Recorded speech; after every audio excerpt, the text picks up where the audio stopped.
Hello and welcome to the Little Blue Pot. It's Jem here. Thank you for joining me, YouTube. I hope you are well. Welcome to 31 Days of Mental Health and getting a good baseline. So what do I mean by getting a good baseline? I'm not talking about base jumping or anything like that.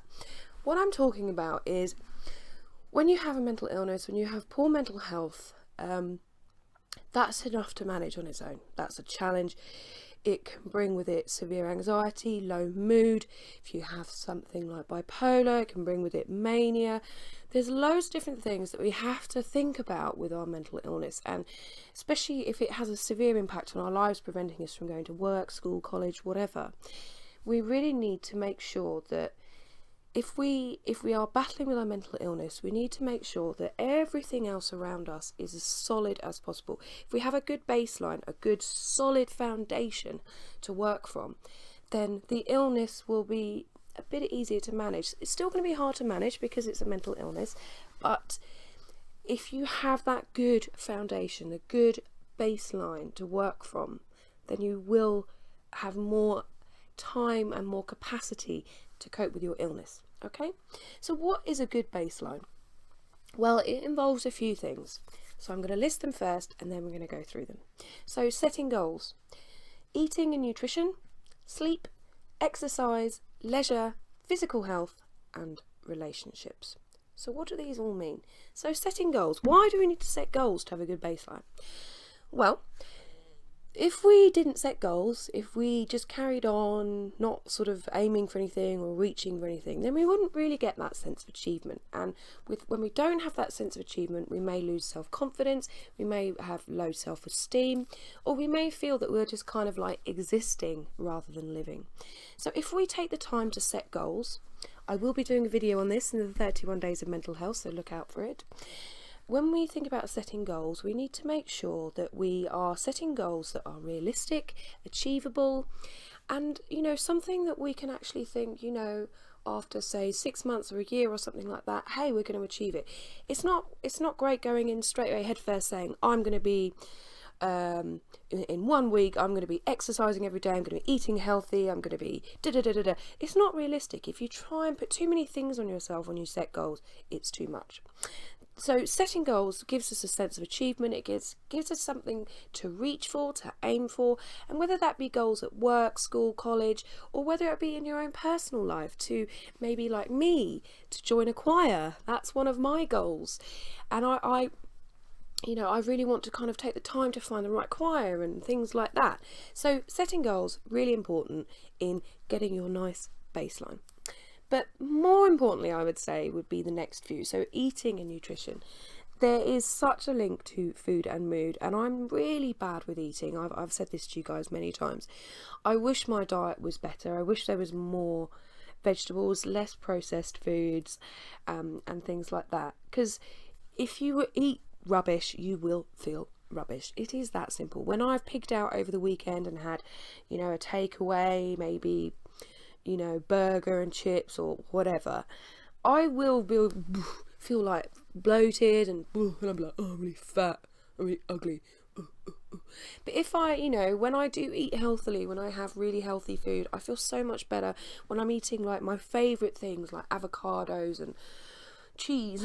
no, cheese can be healthy, cheese can also be very unhealthy, but having a good eating habit is really good. If you're filling yourself with sugar, carbohydrates, processed fats, hydrogenated fats, trans fats, all of that stuff, even though they can be quite yummy, if you're filling yourself with that, then you're going to feel rubbish. It takes time, and you can apply your goal setting to this and maybe say, in January I want to increase my vegetable intake by 2. So, start off with 1, build up to that, and then add the next one. Again, think about those SMART goals. Sleep is hugely important. Getting a good sleep routine. Everyone's probably a bit like, yeah, I know. And I know some of this is kind of like, yeah, well, obvious. But it's still a nice little reminder. So sleep, if you struggle sleeping, if it takes you a while to get to sleep, have a change your routine a bit. Do something relaxing before you go to bed. Maybe some meditation or a gentle yoga. Maybe just do some deep breathing. Maybe do from your mindfulness tasks. Check out those. One of my 31 Days of Mental Health. Check out those. Can you do the body scan? Can you do some a mindful sort of listening and things like that?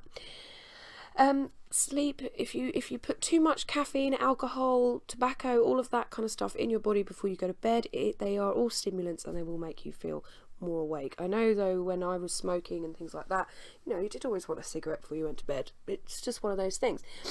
But yeah, not so good. If you are battling with your sleep, sleep hygiene is really important. So exercise, yes, not everyone is into this. I never used to like exercise. I still really not that excited by it, just because I'm much more into other things. But now I do yoga and I'm really happy with that. But I really would like to do more walking, more kind of cardio stuff. I love swimming, all of those kind of things. So if you can incorporate a bit of exercise into your life, even if it's just, a 10-minute stretch or a little walk or something like that, anything that you can do to kind of get that heart rate going, release those endorphins, because they can make you feel really good as well. Endorphins are nature's painkiller. So when we are working out, we do release them and they can make us feel really good. Leisure. So it's not just about kind of eating right and sleeping right and exercising. We need to have fun, guys. We need to schedule in fun. There's too much stress, there's too much pressure, there's too much going on. We need to make sure there's time to have fun. So that could be going to the cinema, going out with friends, doing some social things, joining a club, going for a weekend away. Think about those things that you can schedule in. You need to have time for fun. Doing fun things can lift your mood. It can act as a fantastic distraction from all the mental noises and voices and negative thoughts. It's a really good distraction. It lifts your mood and you can do anything, and it's about scheduling that time to make yourself feel good. This is all getting a good baseline so that you find it a lot easier to manage your illness. Physical health, so this, kind of taking care of yourself, making sure that, you're going to the dentist a bit more regularly, or because I didn't go for 5 years and then I, had all sorts of problems. I'm getting them sorted now. But physical health, if you sort of like make sure you go to the doctors, get checkups. If you're feeling under the weather, feeling not sure about something, go to your GP, speak to them. Make sure that your physical health is good, because if your physical health is good, your mental health will be better. And finally, relationships. Make sure you've got lots of healthy relationships in your life, because if you're doing all your cool things, you're doing your setting goals, you're eating, your exercise, you're going out having fun, you're making sure you're all healthy. If you've got all of that going and you put in some time to make sure you've got those close relationships, even if it's with one or two people. I mean, I when I was a teenager, I had loads and loads of friends, and as I've got older, I've got less and less relationships, but each relationship is meaningful. There's trust and there's respect.